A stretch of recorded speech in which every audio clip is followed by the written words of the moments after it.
प्रणाम, नमस्कार। बहुत स्वागत है आपका उस कार्यक्रम में जिसका नाम है हे प्रभु आनंददाता। और आज इस कार्यक्रम में हम एक प्रश्न के साथ ही इस कार्यक्रम की शुरुआत कर रहे हैं।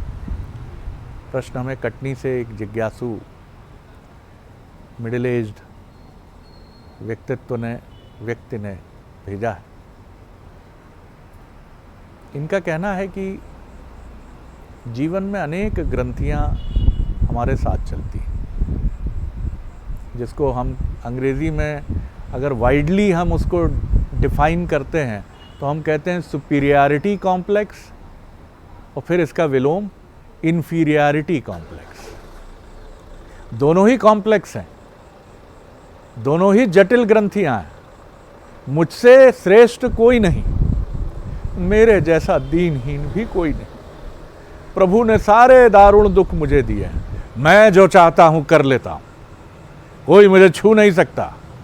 क्लास में नंबर 1, ऑफिस में नंबर 1, पत्नी भी जो मिली है सर्वश्रेष्ठ मिली है, बच्चा देश के लीडिंग इंस्टीट्यूट में। मैंने श्रेष्ठ से कमतर कभी कुछ स्वीकारा नहीं। किसी को यह ग्रंथि है, मुझे बदबू जरा भी बर्दाश्त नहीं होती। कोई कहता है मुझे खुशबू बर्दाश्त नहीं होती। कोई कहता है ऊंची आवाज सुनकर अजीब लगने लगता है। कोई कहता है शोर नहीं है तो मजा ही नहीं है। कोई जरा सी बात में गुस्से में आ जाता है। वो किसी को गाली भी देते रहिए तो प्रतिक्रिया नहीं जताता। अगर आप मनोवैज्ञानिक तौर पर या आध्यात्मिक तौर पर भी आप देखेंगे तो आप पाएंगे कि ये ग्रंथियां हैं। ग्रंथियां बहुत कष्ट देती हैं। इसीलिए जैन समुदाय में एक बड़ा सुंदर शब्द है। एक विचारक की पुस्तक पढ़ते समय उस शब्द से मेरा भी वास्ता हुआ। वो शब्द ये कहता है कि जीवन की यात्रा निर्ग्रंथ होने के लिए होनी चाहिए, कॉम्प्लेक्स फ्री होने के लिए। कोई ग्रंथि नहीं होनी चाहिए, ना वो श्रेष्ठता की होनी चाहिए, ना वो एहसासे कमतरी यानी हीन भावना की होनी चाहिए। ये बिल्कुल वैसा ही विषय है जिस पर हमने पिछले एपिसोड में चर्चा की है, लेकिन यहाँ ग्रंथियों के मायने इसलिए भिन्न हो जाते हैं कि कोई शक की ग्रंथि से पीड़ित है। ऑफिस के बाहर दरवाजे पर 4 लोग खड़े होकर बात कर रहे हैं और संबंधित व्यक्ति को देखकर हंस दिए। उसने मान लिया कि किसी बड़े षड्यंत्र का उद्घोष हो चला। क्या बात कर रहे थे, क्यों गए थे वहाँ, क्या हो गया था इसके पीछे। किसी को अपनी ईमानदारी का ही बड़ा बोध है, क्यों इतना खर्च कर दिया, क्यों इतना पैसा लगा दिया, उसके अंदर ये बोध है। दूसरे के अंदर बोध ये है कि साहब मैं ये अंतर करता हूँ कि ये चीज़ ऑफिस के लिए आनी थी, ये चीज़ घर के लिए आनी थी। ऑफिस के लिए मेरा भाव थोड़ा भिन्न हो जाता है, घर के लिए थोड़ा भिन्न हो जाता है। ये भी एक किस्म की ग्रंथि है। किसी को अपनी सुंदरता का भान है, किसी को अपने कथित रूप से सुंदर ना होने की वजह से हीन भावना की ग्रंथि है। ये ग्रंथियां मनुष्य को जटिल बनाती जाती हैं, एकाकी बनाती जाती हैं। घर में भी ऐसे ग्रंथि से युक्त जो पुरुष और स्त्री हैं, वो अपने ही परिवार में त्याज्य हो जाते हैं। लोग उनसे डरते हैं, उनसे प्यार नहीं करते। वो उनके पास आते हैं, सहमे हुए आते हैं। अभी मूड स्विंग हो जाएगा तो भगवान जाने क्या घट जाएगा। लेकिन इसके मूल में क्या कारण है? मनोचिकित्सक कहते हैं कि ग्रंथियां हैं। अध्यात्म कहता है कि कहीं ना कहीं आपका व्यवहार जो है वो सच पर, सत्य पर और ध्यान और योग पर केंद्रित नहीं है। इस विषय पर हम किसी न किसी रूप में बहुत चर्चा कर चुके हैं, लेकिन आज कुछ नए पन्ने खुलेंगे, क्योंकि जब भी हम अपने विद्वान वक्ता के साथ चर्चा में होते हैं तो नए आयाम खुलते चले जाते हैं। आज हम फिर बात करेंगे मानस मर्मज्ञ, भगवद गीता के अध्येता प्रोफेसर डॉक्टर सुरेंद्र बिहारी गोस्वामी के साथ। प्रणाम कर रहा हूँ गोस्वामी। विषय आपके सामने। आज आपने बड़ा सुंदर नाम दिया है। पहले आप इस शब्द को समझ लें। ग्रंथि को बोलचाल की भाषा में गांठ कहते हैं। बिल्कुल ठीक कहा जी। 6वीं सृष्टि जो है परमात्मा ने जो बनाई वो अविद्या की सृष्टि बनाई। अत्र सर्गो विसर्गशो स्थान पूषणम भूतिया मनवंतरो ईशानुकता निरोधो मुक्ति आश्रया। 10 सर्ग की सृष्टि में जो है अविद्या की सृष्टि बनाई। अविद्या निर्मूल नहीं है। परमात्मा की बनाई कोई भी चीज, कोई भी विषय वस्तु, कोई भी तत्व निर्मूल अनुपयोगी नहीं है। अनुपयोगी। बीज हैं सब, जिस जिस रूप में अंकुरित हो रहे हैं उस रूप में उसका लाभ हो रहा है। प्रश्न ये है कि वो जिसके लिए बनी है उसमें लाभ हो रहा है कि नहीं हो रहा है। अगर ये ग्रंथि अर्थात अविद्या नहीं होती, अर्थात ये महतत्व का स्वरूप नहीं होता, अर्थात ये मैल नहीं होता, अर्थात ये विषय नहीं होता, तो खाली सोने से कहाँ आभूषण आप बना पाते। इतना अच्छा स्वरूप जो है वो मिट्टी में मिले हुए रेत से आप कैसे दे पाते। तो इसकी उपयोगिता है, लेकिन इसकी उपयोगिता तब खत्म हो जाती है जब यही मूलाधार आप मान लेते हैं। आप मान लेते हैं ये ग्रंथि ही जीवन है। ग्रंथि का जो उपचार है, जो प्रतिलोम है, वो ग्रंथ है। आहा। ग्रंथ का अर्थ ही होता है ज्ञान, शास्त्र, दर्शन। तो जो इससे अच्युत हो जाते हैं, विच्युत हो जाते हैं, जो इससे विरक्त हो जाते हैं, ये गांठें तब तक ही रहती है। उपनिषद कहते ही है, छिद्र्याम हृदयाम ग्रंथि परमेश्वर दर्शनयात। जैसे ही हृदय की वो गांठें छिद जाती है, खुल जाती है पट, वैसे तुझे वो दिखने लगता है। सुंदर बात, वाह। ये गांठ जब तक पड़ी रहती है अविद्या की, तब तक तुझे उसकी मूरत नहीं दिखती। ध्यान रखिएगा। अब हमारे साथ समस्या क्या है, हम कहते तो हैं सत्यम शिवम सुंदरम, लेकिन इन तीनों के बीच गांठ लगा रखी है। ठीक है। सत्य खोज की विषय वस्तु बना दिए हैं। सत्य खोज की विषय वस्तु नहीं है। यहाँ दो शब्द बड़े सुंदर हैं, बोलचाल में आते हैं, आप ध्यान रखिएगा। सत और सत्य, वैदिक शब्द है सत, सत चित आनंद। अब सत्य से उत्पन्न हुआ सत्य, सत्य आया ही है आपकी ग्रंथि से आपको मुक्त करने के लिए। क्या बात है, वाह। सत्य से विशाल सत है, सत अस्तित्व है, सत्य प्रमाण है। सत अस्तित्व है, मूलाधार है, लेकिन सत्य उसका प्रमाण है। तो जब भी आपकी खोज शुरू होती है, आप पहुंच जाते हैं सत्य के पास। ये तो सत्य और सत्य का आपने बड़ा ये मूलाधार है। सत चित आनंद, सत मूलाधार है, वो सच्चिदानंद है, सत्य चिदानंद नहीं है। वो सत्य चिदानंद, सच्चिदानंद है, सच्चिदानंद। तो सत्य जो है वो अस्तित्व है, मूल वही है। जब उससे आप विरक्त होते हैं तो ग्रंथि में होते हैं। अरे बहुत सुंदर परिभाषा है सर। जब आप सत्य होता है आपके पास, अब ग्रंथि कैसे जाए, तो फिर आप सत्य संभाषण की तलाश करते हैं। ये गांठ खुल नहीं रही, क्या करें, उपाय पूछते हैं। अनुभव सामने आता है, सार सामने आता है, तप सामने आता है, तब आप अनुभूति होती। विज्ञान का चरम जहाँ पहुँच जाता है वो सत्य है। विज्ञानमय कोश जिसे खोजता है और उसके स्पर्श के करीब पहुँचता है वो सत्य है। और जब आप सत्य का वर्ण कर लेते हैं तो सत्य आपको अनुभूति में आ जाता है। बात कुछ कहने में क्लिष्टतम हो सकती है, लेकिन अनुभूति का विषय है। मैंने आपसे इसलिए बोलचाल की भाषा में कहा सत्य प्रमाण है। इसलिए आप देखिए, आप कहते हैं कि जब भी संभाषण होता है तो प्रमाण क्या है, प्रत्यक्षम कृम प्रमाणम कहते हैं। वही प्रत्यक्षम जो आपकी विषय वस्तु हो जाती है वो सत्य है। लेकिन जो उस प्रत्यक्ष के भीतर अप्रत्यक्ष है, जो है, जिसका वास्तविक अस्तित्व है, हो सकता है सत्य विनष्ट हो जाए, सत्य रहता है। सत्य विहंगम विशाल रूप है, सत्य ही परमात्मा का वो चिंतन है। तो आप देखिए, ये जो ग्रंथियां हमारे हृदय में बनती हैं, ये अविद्या की बनती हैं। ये हमारे जीवन में अविद्या अलग अलग रूप में आता है। अविद्या को हम अज्ञान भी कहते हैं। देखिए, अविद्या के अलग अलग स्वरूप हैं। अविद्या मोह है, मोह। अच्छा। अविद्या आसक्ति है, अविद्या तम है। तभी आप कहते हैं तमसो मा ज्योतिर्गमय, अंधेरे से प्रकाश की ओर जाए। तो अंधेरे से प्रकाश की ओर क्या है, वो ग्रंथि का विखंडित हो जाना, खुल जाना। ग्रंथि खोली जाती, तोड़ी नहीं जाती। अगर आपने ग्रंथि उलझ गई है बात, उसको सुलझाना होगा आपको। इसलिए वहां संस्कृत का शब्द है छिद्र्याम हृदयाम ग्रंथि। छिद्रान्वेषण किया, उसको खोल दिया, गांठ को सॉल्व कर दिया, समस्या का समाधान हो गया, उलझन सुलझन में बदल गई। तो आपके जीवन क्या है, उलझन ही है आपका जीवन। आप रोज एक गांठ बांधते चले जाते हैं। क्रोध संतुष्ट होता है तो काम खड़ा हो जाता है, काम संतुष्ट होता है तो लोभ खड़ा हो जाता है, लोभ संतुष्ट हो जाए तो द्वेष खड़ा हो जाता है। और इन सब के पिताजी तो आपके आसपास ही रहते हैं, मोह। वो मोह में तन डोले मंडोले तो आप करते ही रहते हैं। दही खाऊं कि मही खाऊं का ये भेद आप में चलते रहता है, तुलना आपके जीवन में बनी रहती है। तो इस ग्रंथि को आप कैसे तोड़ें?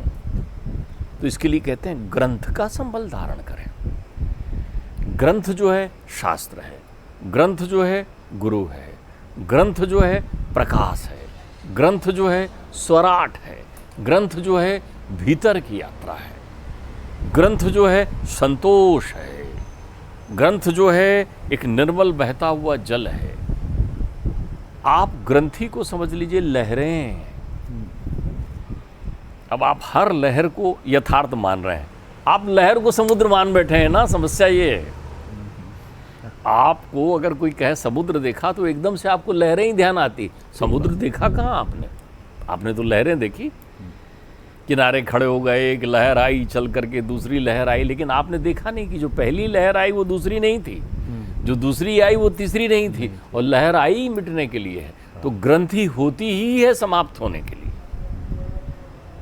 ग्रंथि का नष्ट होना सुनिश्चित है। तो तम महातम, महातम अहंकार का स्वरूप ले लेता है, जिस पर अपनी अनेक बार चर्चा हो गई। अच्छा, महाअभिमानी हो जाते हैं आप। आपके जीवन के सारे संघर्ष इसी अविद्या के कारण है, क्योंकि आपने सचराचर सृष्टि में सारे संबंधों को अपने मान लिए हैं, जबकि वो शरीर के हैं, वो संबंध है ही नहीं। आप एक बात समझिए कि रात का एक दूसरा अर्थ क्या होता है मालूम आपको? अंधेरे का एक दूसरा अर्थ क्या होता है मालूम आपको? अंधेरे को यदि आप परिभाषित करते हैं दार्शनिक रूप से तो रोशनी के अभाव को अंधेरा कहते हैं। हाँ, ठीक बात है जी। ठीक है, तो ग्रंथि बंद क्यों की? क्योंकि आप दो हो गए। जैसे ही आप दो हो गए, आपने भी पिछले एपिसोड में एक बात कही थी कि एक आदमी में 10-10 आदमी होते हैं तो छोटी मोटी बात है, वो तो कवि की कल्पना है, वो 10 आदमी मान रहा है। एक आदमी में करोड़ों अनंत आदमी होते हैं, क्योंकि वो जन्म जन्मांतर की कितनी यात्राओं से स्मृति को लेकर चल रहा है। स्मृति आपकी वो मोहाशक्ति वाली स्मृति जो है, जब तक आपके जीवन में वो ग्रंथि नहीं टूटती, जन्म जन्मांतर तक नहीं टूटती।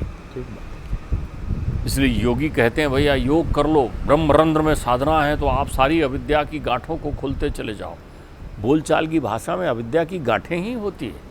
ठीक बात। तो गांठें लेकिन होती कैसे है अविद्या की? अविद्या की गांठें बिल्कुल कच्चे धागे से बनी होती है। देखिए, कच्चे धागे से दो गांठों का आपके सामने उदाहरण प्रस्तुत करना चाहूँगा। एक गांठ जो वास्तव में आपको बांध सकती है जी, और एक गांठ जो झूठी होती है। जो आपको बांध ले वो विद्या की गांठ है, और जो झूठ मूठ में बंध जाएं तो आप समझ लीजिए वो अविद्या की गांठ है। बहुत सुंदर बात, बहुत गहरी बात। रक्षाबंधन आता है तो हम सब राजा बलि को याद करते हैं, क्योंकि राजा बलि को लक्ष्मी ने उन्हीं गांठों में बांध लिया था। ये न बंधु बलि राजा दानवेंद्रो महाबला तेन त्राम मन बद्धामी रक्षेन माचल माचला। तो आप भी बंधिए ना उनसे। तो जीव जब ईश्वर के प्रेमाशक्ति में बंध जाता है तो अविद्या की गांठें छूट जाती हैं, तब हृदय निर्मल हो जाता है और वो निर्ग्रंथ हो जाता है, उसकी सारी ग्रंथियां टूट जाती हैं। लेकिन जीव जब संसार की ग्रंथि में बंध जाता है तब वो अविद्या की गांठों से बंधा हुआ रहता है, और बंधन कभी भी सुखद नहीं होता शरद जी। यही कारण है कि हमारे जीवन में सुख चैन नहीं है। अब आपने कहा साहब आप एक व्यक्ति मैंने देखा जिसके जीवन में सब सुख चैन हो, तो मैंने कहा चलो गांठें दिखाते हैं। कितनी गांठें हैं? बोलचाल की भाषा की गांठों का अर्थ देखिए, वो कितने में बंधा हुआ है। वो संपत्ति से बंधा हुआ है, वो पत्नी से बंधा हुआ है, वो पुत्र से बंधा हुआ है, वो व्यापार से बंधा हुआ है, वो मैं से बंधा हुआ है। यत्न जो सारे विफल हुए और हुई न नैया पार, और मैं के गांठें बंध रही जीवन की पतवार। जीवन की पतवार भी तो उसी गांठ से बांध कर रख दी आपने, इसलिए तो शरीर आपके जीवन का तो साधन मात्र हो गया है, आपने बांध लिया वहाँ पर। वो बांध कर रख लिया है आपने अपने आप को, उससे मुक्त कैसे हो?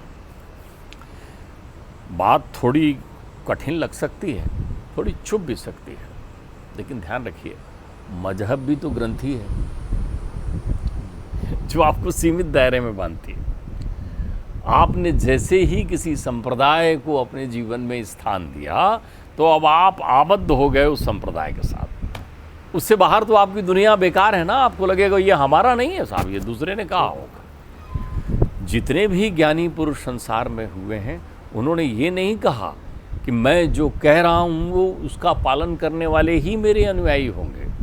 वो तो अपनी बात लोक कल्याण के लिए कह रहे हैं। हमने प्राइवेट लिमिटेड का उसमें सिक्का लगा दिया है, ये लगाने का काम हम करते हैं। वैसे ही जैसे संसार में एक प्राणी उत्पन्न होता है, ग्रंथि कहाँ से पड़ती है? एक प्राणी आया संसार में, वो तो परमात्मा की सुंदरतम रचना है, वो मनुष्य योनि में आया है। तो योनि में हमने जैसे ही जात का सील सिक्का लगाया, ग्रंथि पड़ गई। अब वो निर्विकार नहीं रहा, अब वो निर्विकार नहीं रहा। तो जो निर्विकार और निरंकार से अपने को विरक्त कर लेता है, ग्रंथि उसी समय पड़ जाती है। और ग्रंथियों के समुच्चय समूह से संसार की स्थापना होती है। संसार बहुत निर्मल है क्योंकि असार है, असार है, निर्मल है। संसार जब हमने जैसे ही उसको अपनी मुट्ठी में पकड़ने का भास कर लिया है, वैसे ही हमें संसार को बांधा और माया हमारे पास आ गई। ध्यान रखिएगा, माया की भी पट्टी ही कहलाती है, अर्थात जब वो बंधती है तो उसमें भी ग्रंथि लग जाती है। तो जहाँ ग्रंथि है वहीं माया है, वहीं मोह है, वहीं आसक्ति है, वहीं अविद्या है, वहीं तम है, वहीं महातम है। तो ये गांठें खोलिए। तो आप कहेंगे कैसे खोल लें? ये गांठें खुले कैसे है? गांठें खोलेगा कौन? तो इस गांठों को खोलने का तरीका बहुत सरल है। ये गांठें वास्तव में लगी ही नहीं है।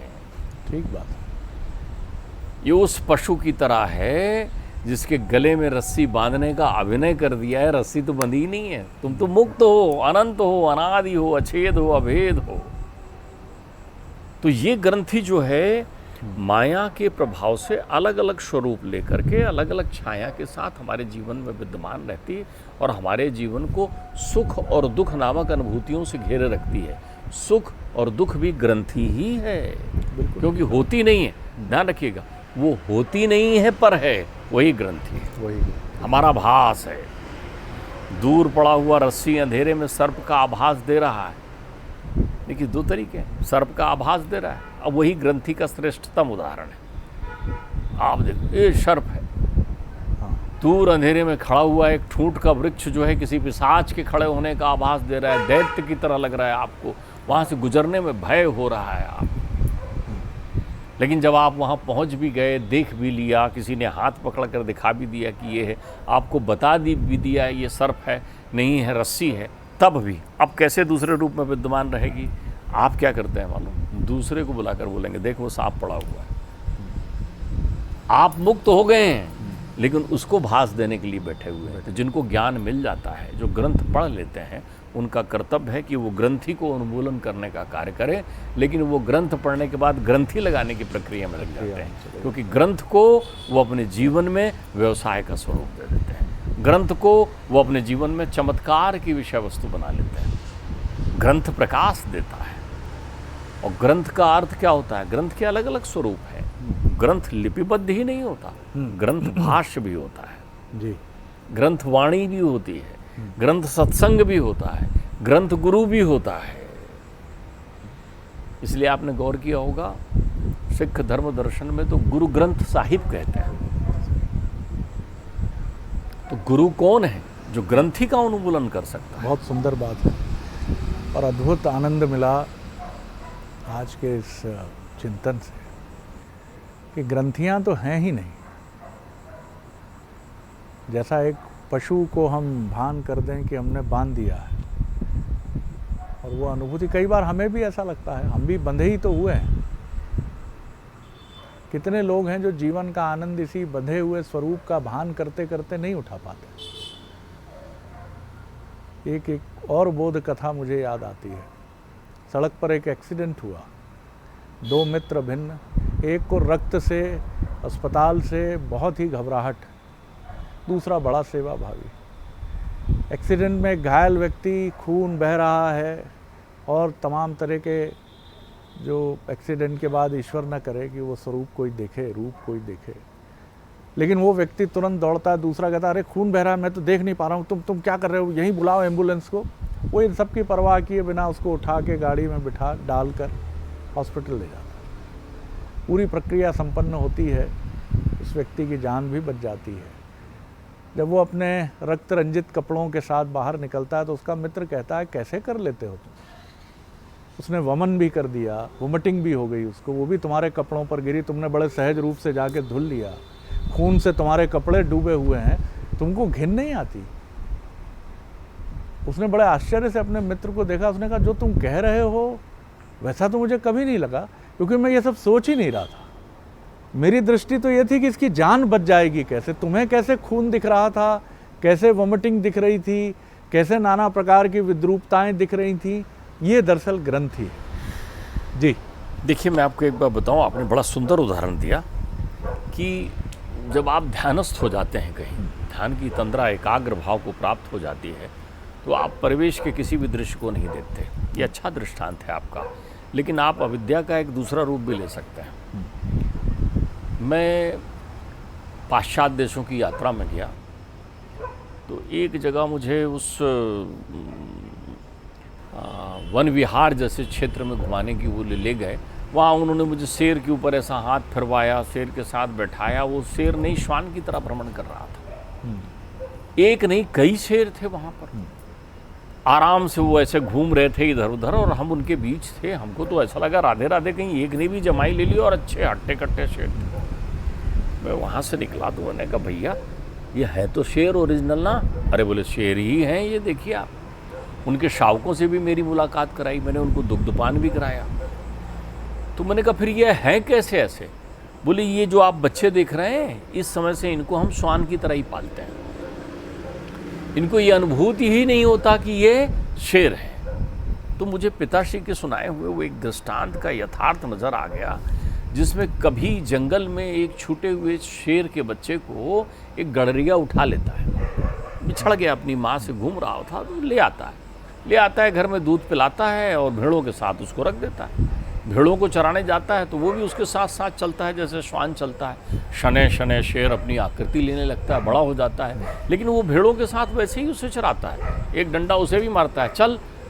उसको वो बड़ा भेड़ पुकारने लगता है, बड़ा भेड़। तो शेर को लगता है मेरा नाम बड़ा भेड़। अब वो मारे डंडा, उसको भेड़ों के साथ चले, भेड़ उसके साथ अटखेलियाँ करें। उसे वो दूध पिलाता था और घर में रोटी सब्जी जो भी था वो खिलाता था, उसका वही खुराक हो गया। एक दिन वो शेर सरोवर में जल पी रहा था, तब तक एक दूसरा शेर जो जंगल का था वो आया तो उसको देखकर वो भयभीत नहीं हुआ। उसको लगा ये भी बड़ा भेड़ आ गया है, वो भी पानी पीते रहा। थोड़ी देर बाद गरड़िया ने आवाज़ दी, कहाँ बड़ा भेड़? वो तुरंत डर के जाने लगा। अरे बोली तू क्या कर रहा है? बोले मैं जाऊँगा अपने भेड़ों के साथ में, मैं बड़ा भेड़ हूँ। उस शेर ने कहा यार कमाल करता है, तू शेर है शेर। बोले ये शेर क्या होता है? बोले देख, उसको दिखाया जल में कि देख जैसा मैं हूँ वैसा तू है, दोनों शेर हैं। बोले नहीं वो होंगे ठीक है, लेकिन मुझे तो बुला रहे हैं, मुझे जाना है। बोले तू चला जाना। बोले एक काम कर, एक बार दहाड़ तो दे, एक बार शंखनाद तो कर दे। तो उसने कहा कैसा होता है दहाड़ना? शेर ने दहाड़ा, उसने भी जोर से दहाड़ा वैसे ही। तो जो भेड़ बकरियां चल रही थी सब भग गई, वो गरड़िया भी भग गया, वो जागृत भाव को हो गया। बोले ये शंखनाद है, ध्यान रखिएगा। छिद्दते हृदयाम गंधति ग्रंथि। बिल्कुल ठीक। यही आत्म स्वरूप का दर्शन जैसे ही हो जाता है आपका, वैसी बहिर्मुख स्वरूप की सारी ग्रंथियां अपने आप कट जाती। देखिए कितना सुंदर दृष्टांत है। हम भी तो भेड़ ही हैं, कहाँ हमारा आचरण भिन्न है? हमारी भी तो सारी प्रकृति वैसी ही है। जब हम बहुत दबे हुए कुचले भाव से कहते हैं करना पड़ता है भैया, संसार की रीत यही है, तो आप अपने मूल स्वरूप को तो भूल गए हैं। बड़े भेड़ ही तो हैं आप, कितना भी साहस जुटाएं, क्योंकि आप अपने मूल स्वरूप को समझ ही नहीं रहे। आपने यही मान लिया है कि यही काम है हमारा, रेवड़ की तरह हाँक देना रोज़, जाकर जो कुछ मिले थोड़ा बहुत उसको खा लेना और फिर हाँकते हुए हमको ले जाके बंद कर देना जहाँ जो परिसर होता है जहाँ पशु रखे जाते हैं।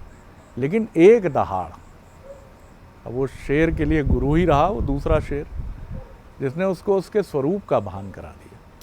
उसने कहा नहीं तुम मनुष्य हो भाई, इसको इस रूप में समझिए कि हमें जब कोई गुरु मिले, क्योंकि हम मनुष्य हैं, शेर नहीं है, तो वो यही कहेगा ना, कह रहे तुम मनुष्य हो भाई, उठो जागो, अपने लक्ष्य को प्राप्त करने तक रुको मत। यही विवेकानंद कहते हैं, तुम्हारा लक्ष्य ये थोड़ी है विवाह करना, ये तो एक ध्येय होता है। शरद जी, मैं आपको इसलिए आत्मीयता से रोकूंगा जी। कि आपने बातचीत के बीच में एक बड़ा अच्छा वाक्यांश निर्मित कर दिया। जी जी। रूप ग्रंथि है और स्वरूप ग्रंथ है। बहुत सुंदर बात है। और देखिए अगर इनके सिरे मिलते चले गए, चूँकि ये ग्रंथि पर हम बात नहीं कर रहे हैं यहाँ, अब ग्रंथ पर बात हो रही है, तो ग्रंथ तो अनंत है, इसलिए हम इस चर्चा को फिलहाल यहीं विराम देते हैं। लेकिन आनंद आ गया, कई सूत्र मिलते हैं और मैं आग्रह करूँगा कि इन सूत्रों को समझना बहुत ज़रूरी है। एक दर्शक ने हालांकि बड़े विद्वान हैं वो, लेकिन हास परिहास में उन्होंने कहा कि जैसे ही टीवी ऑफ होता है स्क्रीन ऑफ हो जाती है। ऐसा बिल्कुल नहीं होना चाहिए। हर चिंतन को ग्रंथ बनाकर उसका नित्य प्रति पारायण होना चाहिए। इतने चिंतन के सिरे आपको मिलें कि जैसे वो ऊन के गोले किसी समय बनते थे, सैकड़ों असंख्य गोले बनते चले जाएं चिंतन की धारा के। तो ये जो सूत्र विद्वान वक्ता के माध्यम से सनातन परंपरा के हमें मिलते हैं, ये सिर्फ मनोविलास के लिए नहीं है, ये चिंतन के लिए है। आप उनको अपने जीवन में देखें, अपने बंधुओं के जीवन में देखें और फिर चिंतन करते चले जाएं। इस चिंतन का भी जो चिरंतन उद्देश्य है वो यही है। प्रणाम करता हूँ आपको। अगले एपिसोड में एक और नया विषय लेकर उपस्थित होंगे। प्रणाम।